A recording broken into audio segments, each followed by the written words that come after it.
ओम शांति। आज 9 मई 2026 के बाबा के अनमोल मधुर महावाक्य सुनेंगे। आज की बाबा की मुरली है सेल्फ रियलाइजेशन और गॉड रियलाइजेशन।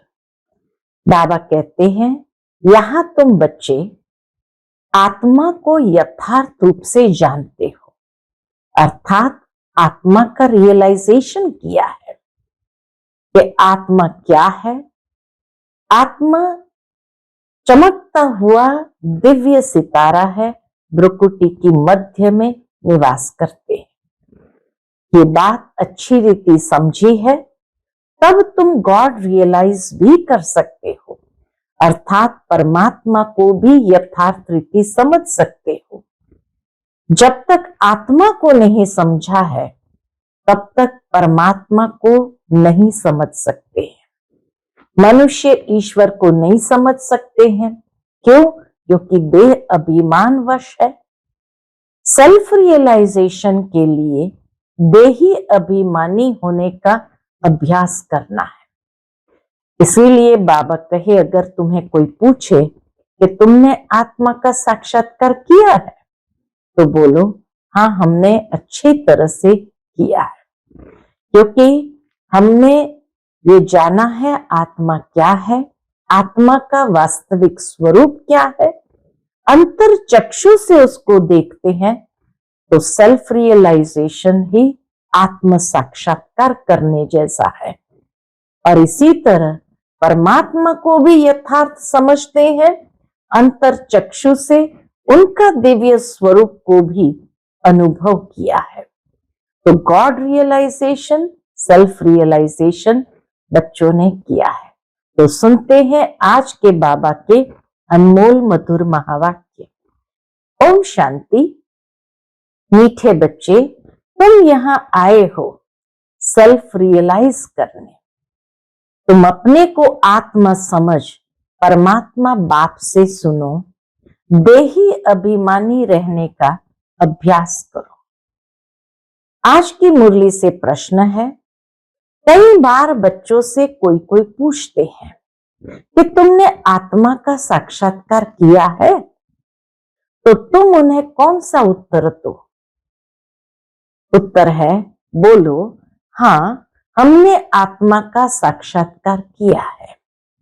आत्मा ज्योति बिंदु है। आत्मा में ही अच्छे व बुरे संस्कार है। आत्मा की सारी नॉलेज अभी हमें मिली है, संपूर्ण नॉलेज हमें मिली है। जब तक आत्मा का साक्षात्कार नहीं किया था तब तक देह अभिमानी थे। अभी हमें परमात्मा द्वारा गॉड रियलाइजेशन और सेल्फ रियलाइजेशन हुआ है। आज की मुरली से पहले गीत बजा है, न वह हमसे जुदा होंगे न उल्फत दिल से निकलेगी। ओम शांति। मीठे मीठे रूहानी बच्चों ने यह गीत सुना। रूहानी बच्चे कहते हैं शरीर द्वारा, ऐसे कोई कभी नहीं कहेंगे कि हम मर मिटेंगे साधु संतों के ऊपर। बाबा कहे, ऐसे कभी कोई नहीं कहेंगे कि हम मर मिटेंगे साधु संतों के ऊपर। बच्चे जानते हैं हमको उनके साथ जाना है, हमको परमात्मा बाप के साथ जाना है। ये शरीर छोड़ देना है, इसलिए कहते हैं ये शरीर छोड़ करके हम चले जाएंगे बाप के साथ। बाप आए ही है साथ ले जाने। ये बहुत समझ की बात है। बच्चे बुलाते हैं, हम पतितों को आकर पावन बनाओ। फिर क्या करूं? पावन बनाकर फिर क्या करूं? बाबा कहते हैं यहां तो नहीं छोड़ जाएंगे, पावन बनाकर यहां तो नहीं छोड़ जाएंगे। ये सारी दुनिया पतित है। इस पतित दुनिया से पावन दुनिया में ले जाने के लिए बाप आए हैं। हम आत्माओं को साथ ले जाएंगे। ये सारी दुनिया विश्वस है, यह भी तुम जानते हो। तुम किसको विकारी पतित कहेंगे तो भी बिगड़ पड़ेंगे। मनुष्य को समझाना बड़ा युक्ति से है। महिमा करनी है एक बाप की। अभी तुम बच्चों को नॉलेज मिली है, बड़ी समझ से बात करनी है। कहां देखते हो, प्रश्न उत्तर करते हैं तो बोलो हम अभी कच्चे हैं, बड़ी बहन आकर रिस्पॉन्ड देंगी। तुम कहती हो शिव बाबा समझाते हैं। भगवान वाच, मनुष्य सब पतित है। पतित तो भगवान हो नहीं सकता। पतित पावन को बुलाते हैं क्योंकि पतित है। देहधारियों को भगवान नहीं कह सकते। भगवान निराकार शिव को कहा जाता है। शिव के मंदिर भी बहुत है। पहले पहले जब एक बात को समझ लेवे तब ठहर सकेंगे। पहले पहले बताओ कि शिव भगवान वाच। शिव बाबा कहते हैं कि माम एकम याद करो। उनको अपना शरीर है नहीं। ब्रह्मा विष्णु शंकर को भी अपना सूक्ष्म शरीर है, देखने में आता है। ये तो देखने में ही नहीं आता है। शिव बाबा तो देखने में ही नहीं आता है। उनको कहा ही जाता है परम पिता परमात्मा। तुम भी कहेंगे हम आत्मा एक शरीर छोड़ दूसरा लेता हूं। तुमने अपनी आत्मा का साक्षात्कार किया है। भक्ति मार्ग में साक्षात्कार के लिए नौधा भक्ति करते हैं, परंतु भक्ति करने वालों ने कब साक्षात्कार नहीं किया है। वह क्या चीज है? परमात्मा का साक्षात्कार नहीं किया है, वह क्या चीज है? ये बिल्कुल नहीं जानते हैं। सिर्फ कहते हैं वह निराकार है। बातचीत तो आत्मा करती है, संस्कार भी आत्मा में रहते हैं। आत्मा निकल जाती है तो न आत्मा न शरीर बात कर सकते हैं। आत्मा बिगर शरीर कुछ कर न सके। पहले तो आत्मा को पहचानना है और बाप द्वारा ही बाप को पहचान सकेंगे। बाप द्वारा ही बाप को पहचान सकेंगे।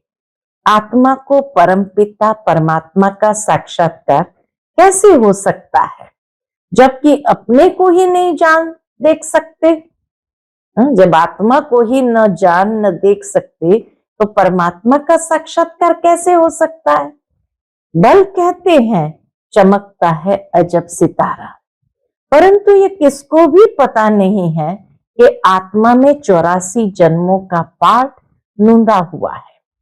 मनुष्य बिल्कुल देह अभिमानी रहते हैं। देह अभिमानी कैसे साक्षात्कार करें? अब बाप कहते हैं देही अभिमानी बनो, अपने को आत्मा समझ, फिर मेरे द्वारा सुनो। सुनने वाली आत्मा है। आत्मा को सुनाने वाला परमात्मा चाहिए। आत्मा को सुनाने वाला परमात्मा चाहिए। मनुष्य को समझाने वाला मनुष्य ही होगा। यह आत्मा का ज्ञान किसको है नहीं। इसलिए कहा जाता है पहले आत्मा को जानो, सेल्फ रियलाइज करो। आत्मा खुद ही कहती है। आत्मा को हम रियलाइज कैसे करें? ये थोड़ी किसको पता है हमारी आत्मा में कैसे सारा पार्ट भरा हुआ है। साधु सन्यासी आदि कोई बता न सके। बाप को ही आकर बच्चों को सेल्फ रियलाइज कराना पड़ता है। बाप कहते अपने को आत्मा समझ, मुझ निराकार परमपिता परमात्मा से सुनो। आत्मा और परमात्मा जब मिले तब ये बातें हो। दुनिया को ये पता ही नहीं है कि परम पिता परमात्मा कब आएंगे, कैसे आकर समझाएंगे। न जानने के कारण मतभेद में आ जाते हैं। उन सब का मदार है शास्त्रों पर। दुनिया के लोगों का मदार है शास्त्रों पर। बाप कहते हैं उनसे न तुम मुझे रियलाइज कर सकेंगे न अपने को रियलाइज कर सकेंगे। वह तो कह देते आत्मा सो परमात्मा। ऐसे कहने से क्या होता? हमको पतित से पावन कौन बनाएंगे? त्रिकालदर्शी कौन बनाएंगे? कोई भी आत्मा और परमात्मा का ज्ञान तो दे नहीं सकते। इसीलिए तुम कहते हो जो आत्माएं अपने बाप को नहीं जानती है वो नास्तिक है। वो फिर कह देते हैं कि जो भक्ति नहीं करते हैं वो नास्तिक है। हम कहते जो बाप को नहीं जानते वो नास्तिक है, वो कहते जो भक्ति नहीं करते वो नास्तिक है। अब तुम बच्चे भक्ति तो करते नहीं हो, तुम्हारे पास चित्र बहुत अच्छे हैं, चित्रों पर ही समझाया जाता है। कोई ने वर्ल्ड के नक्शे देखे ही नहीं होंगे तो उनको क्या पता पड़ेगा कि लंदन कहाँ है, अमेरिका कहाँ है, जब तक टीचर बैठ मैप पर समझाए। इसलिए तुमने ये चित्र बनाए हैं, परंतु डिटेल में कोई समझ नहीं सकते। सूर्यवंशियों ने ये राजधानी कहां से ली, फिर चंद्रवंशियों ने कैसे ली? क्या सूर्यवंशियों से लड़ाई की? तुम समझते हो सबको वर्षा एक बाप से मिलता है। सूर्यवंशी चंद्रवंशी तो विश्व के मालिक है, दूसरा कोई धर्म ही नहीं होता है तो लड़ाई की बात ही नहीं। अभी तुम समझते हो हम विश्व के मालिक बनते हैं। ऐसे नहीं कि सूर्यवंशियों से चंद्रवंशियों ने जीता व युद्ध चली, नहीं, अलग अलग घराना होता है। बाबा कहते अलग अलग घराना होता है। अब तुम्हारी बुद्धि में ये चित्रों की सारी नॉलेज है। स्कूल में भी स्टूडेंट पढ़ते हैं तो बुद्धि में सारी नॉलेज आ जाती है। छोटे बच्चों को किताब में दिखाया जाता ये हाथी है, ये फलाना है। अब तुम इस ड्रामा को जान गए, ये सारा चक्र बुद्धि में है। यह है सारी नई बातें और इन बातों को ब्राह्मण कुल ही समझेंगे। दूसरे तो बैठ फालतू डिबेट करेंगे। ऐसे भी नहीं सबको इकट्ठा समझाया जा सकता है, नहीं, अलग अलग समझाना होता है। कायदा भी है, पहले बाप को आत्मा को समझे, फिर क्लास में बैठे तो समझेंगे, नहीं तो समझ नहीं सकते हैं। पहले बाप को समझे, आत्मा को समझे, फिर क्लास में बैठे तो आगे की बातें समझेंगे, नहीं तो समझ ही नहीं सकेंगे। संशय उठाते ही रहेंगे। तुमको समझाना है भगवान एक ही है, वह ऊंचते ऊंच है। देवताओं को भी भगवान नहीं कह सकते। आत्मा का भी ज्ञान अब तुमको मिला है। कर्म का फल आत्मा ही भोगती है, संस्कार आत्मा में ही रहते हैं। आत्मा सुनती है इन ऑर्गन्स द्वारा। भगवान बाप एक है, वर्षा उनसे मिलता है। बाप ने समझाया है तुम अपने को आत्मनिश्चय करो और बाप से बुद्धि योग लगाओ। जन्म जन्मांतर भक्ति करते आए हो। हनुमान के भी पुजारी होंगे तो हनुमान को याद करेंगे, व श्री कृष्ण के पुजारी होंगे तो श्री कृष्ण को याद करेंगे। अभी तुमको समझाया जाता है तुम आत्मा हो, तुम आत्मा हो, तुम्हारा परम पिता परमात्मा है। उनको याद करने से ही बाप का वर्षा मिलेगा। जो बाप है स्वर्ग का रचयिता, तो जरूर हम स्वर्ग में होने चाहिए। भारत स्वर्ग था, अभी तो स्वर्ग है नहीं। जो राजाई हो, नरक में तो रावण की राजाई है। हमारी राजधानी कैसे चली फिर नीचे उतरे कुछ भी नहीं जानते। मनुष्य कुछ भी नहीं जानते। अभी तुम जानते, पुनर्जन्म लेते लेते हमको नीचे उतरना ही है। अब फिर बाप कहते मुझे याद करो तो तुम पावन बनेंगे, स्वर्ग का वर्षा मिलेगा। हम बाप के बनते हैं तो बाप का वर्षा मिलता है। परंतु जब तक तमो प्रदान से सतो प्रदान न बने, योग से पावन न बने, तब तक वर्षा मिल न सके। बाप कहते मुझे याद करने से तुम्हारे विकर्म विनाश होंगे, विकर्माजीत बनेंगे, ये गारंटी है। समझानी देनी पड़ती है। कोई समझेंगे, कोई तेज बुद्धि वाले होते तो शोर मचाने लगते हैं, कोई न कोई विघ्न डालने वाले निकल पड़ते हैं। बाबा कहते कोई न कोई विघ्न डालने वाले निकल पड़ते हैं। कोई हंगामा करे तो बोलना चाहिए, एकांत में आकर समझो, यहाँ का कायदा है। उनको समझाओ, यहाँ का कायदा है, 7 रोज भट्ठी में रहकर समझना, क्योंकि यह ज्ञान नया होने के कारण मनुष्य मूंझते हैं। कोई भी पहले नया सेंटर खुलता है तो उसमें होशियार होने चाहिए जो सबको समझा सके। भगवान तो सबका एक है, भगवान तो सबका एक है, सब आत्माएं भाई भाई है। परमात्मा सबका बाप है। पुकारते हैं पतित पावन आओ, तो जरूर वह पावन है। वह कभी पतित होते नहीं, बाप ही आकर पतितों को पावन बनाएंगे। सतयुग में सब है पावन और कलयुग में है सब पतित। पतित बहुत होते हैं, पावन थोड़े होते हैं।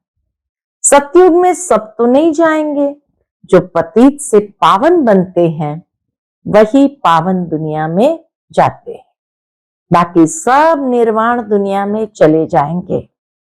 यह भी जानते हैं सारी दुनिया आकर मत नहीं लेंगी। यह मुश्किल है जो तुम सारी दुनिया को मत दो। अभी सबका कयामत का समय है, विनाश सबका होना है। समझाने की बड़ी युक्ति चाहिए, जो शांति से बैठ सुने, डिस्टर्बेंस न करे। बाबा कहे समझाने की बड़ी युक्ति चाहिए, जो शांति से बैठ सुने, डिस्टर्बेंस न करे। पहले पहले तो बाप का परिचय देना है। शिव बाबा ही पतित पावन ठहरा, वही समझाते हैं। गीता में भी अक्षर मशहूर है, गीता में भी अक्षर मशहूर है। पतित पावन बाप ही कहते हैं कि मुझे याद करो तो तुम्हारे विकर्म विनाश होंगे। गीता से ही यह अक्षर तैल्लुक रखते हैं। शिव बाबा ने कहा है मुझे याद करो, शिव बाबा ने कहा है मुझे याद करो, मैं सर्वशक्तिमान पतित पावन हूं, गीता ज्ञान दाता, ज्ञान का सागर हूं। गीता के अक्षर तो है ना, सिर्फ वह कहते हैं श्री कृष्ण भगवान वाच, तुम कहते हो शिव भगवान वाच। भगवान निराकार है, वह कभी पुनर्जन्म में नहीं आते हैं, अलौकिक दिव्य जन्म लेते हैं। खुद ही समझाते हैं मैं साधारण बूढ़े तन में आता हूं, जिसको ही भागीरथ कहते हैं। ब्रह्मा द्वारा ही रचना रचते हैं, तो मनुष्य का नाम ब्रह्मा रखा जाता है। व्यक्त ब्रह्मा से फिर पावन अव्यक्त फरिश्ता बन जाते हैं। व्यक्त ब्रह्मा से फिर पावन अव्यक्त फरिश्ता बन जाता है। बाप आते ही है पतितों को पावन बनाने, तो जरूर फिर पतित दुनिया, पतित शरीर में आएंगे। यह है डिटेल की समझाने। पहले तो समझाना चाहिए। क्या समझाना चाहिए? भगवान कहते हैं कि कल्प पहले मुआफिक मुझे याद करो तो तुम्हारे विकर्म विनाश होंगे। पतित से पावन बनो। गाते भी है हे पतित पावन आओ, गंगा तो है ही, तुम पुकारते हो तो जरूर कहां से तो आएंगे। बाबा के गाते हैं हे पतित पावन आओ, अब गंगा तो है ही, फिर भी पुकारते हैं तो जरूर कहां से आएंगे। पतित पावन आते हैं पतित से पावन बनाने का पाठ बजाने। बाप कहते हैं तुम पावन थे, फिर तुम्हारे में खाद पड़ी, वह योग बल से ही निकलेगी। तुम पवित्र बन जाएंगे, फिर पावन दुनिया में ही आएंगे। पतित दुनिया का विनाश हो जाएगा। जो समझाया जाता है उसे अच्छी रीति धारण करना है। हम तो सिर्फ ऊंचते ऊंच बाप की महिमा करते हैं। बेहद का बाप समझाते हैं, तुम 84 जन्म का पाठ बजाते बजाते कितने पतित बने हो। पहले पावन थे, अब पतित बने हो, फिर याद की यात्रा पर रहने से तुम पावन बन जाएंगे। भक्ति मार्ग से तुम सीढ़ी नीचे उतरते ही आए हो। यह तो बिल्कुल ही सहज बात है। यह तो बच्चों की बुद्धि में बैठना चाहिए। सवेरे उठकर विचार सागर मंथन करना चाहिए, फिर जो भी आए उनको समझाना है। मुरली की मुख्य पॉइंट्स नोट कर देनी चाहिए, फिर रिपीट करनी चाहिए तो दिल पर पक्का हो जाए। पहली पहली मुख्य बात है बाप को याद करना। बाप ही कहते हैं मन मना भव, मुझे याद करो तो विकर्म विनाश होंगे। अब करो न करो तुम्हारी मर्जी, बाप का फरमान तो मिला हुआ है। पावन दुनिया में चलना है तो फिर पतित दुनिया में बुद्धि का योग नहीं जाना चाहिए। पावन दुनिया में चलना है तो फिर पतित दुनिया में बुद्धि का योग नहीं जाना चाहिए। विकार में नहीं जाना है। समझानी तो बहुत मिलती रहती है। बाबा कहते समझानी तो बहुत मिलती रहती है। अच्छा, मीठे मीठे सिकिलते बच्चों प्रति माता पिता बाप दादा का याद प्यार और गुड मॉर्निंग। रूहानी बाप की रूहानी बच्चों को नमस्ते। हम सभी रूहानी बच्चों की रूहानी माता पिता बाप दादा को याद प्यार, गुड मॉर्निंग और नमस्ते नमस्ते। शुक्रिया बाबा, शुक्रिया। आज की मुरली से धारणा के लिए मुख्य सार है। पहली पॉइंट, सवेरे सवेरे उठकर विचार सागर मंथन करना है। बाप जो सुनाते हैं उसे नोट कर रिपीट करना है, दूसरों को सुनाना है। सबको पहले पहले बाप का ही परिचय देना है। दूसरी पॉइंट, पावन दुनिया में चलने के लिए इस पतित दुनिया से बुद्धि योग निकाल देना है। पतित दुनिया से बुद्धि योग निकाल देना है। आज का बाप दादा का मधुर वरदान हम बच्चों के प्रति है, नंबर 1 बिजनेसमैन बन। एक एक सेकंड व संकल्प में कमाई जमा करने वाले पदम पति भव। नंबर 1 बिजनेसमैन बन, एक एक सेकंड व संकल्प में कमाई जमा करने वाले पदम पति भव। नंबर 1 बिजनेसमैन वह है जो स्वयं को बिजी रखने का तरीका जानता है। बिजनेसमैन अर्थात जिसका एक संकल्प भी व्यर्थ न जाए, हर संकल्प में कमाई हो। जैसे वह बिजनेसमैन एक एक पैसे को कार्य में लगाकर पदम गुना बना देते हैं, ऐसे आप भी एक एक सेकंड व संकल्प कमाई करके दिखाओ, तब पदम पति बनेंगे।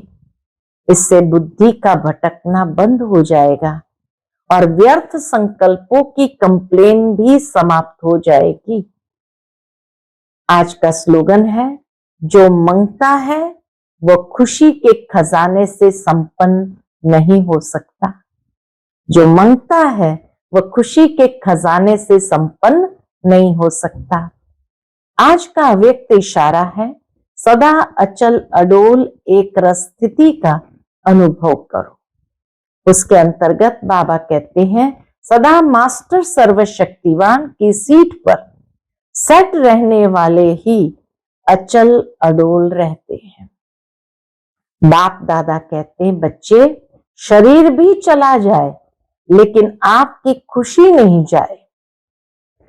पैसा तो उसके आगे कुछ भी नहीं है। जिनके पास खुशी का खजाना है उसके आगे कोई बड़ी बात नहीं, और सदा सहयोगी सेवाधारी बच्चों के साथ बाप दादा रहते हैं, इसलिए घबराने की कोई बात नहीं।